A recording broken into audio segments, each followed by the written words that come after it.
रात पिया पिया के बिताइले हो हमरा के बहुत सताइले हो।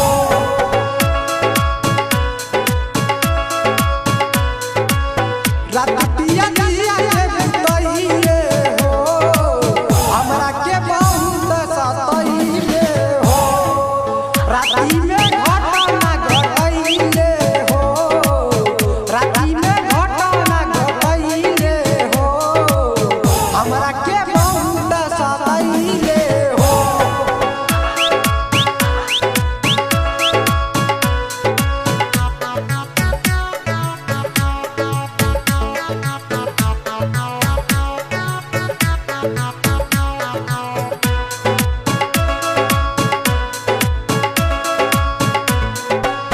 पहिले ही राती भारी देले बड़ा चोट हो कहनी की छोरी दाऊ मर बाटे चोट हो।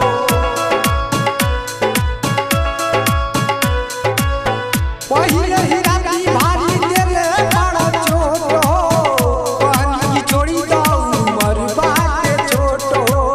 पलंग पर जब सुताइले हो पलंग पर जब सुताइले हो हमरा के बहुत सताइले हो।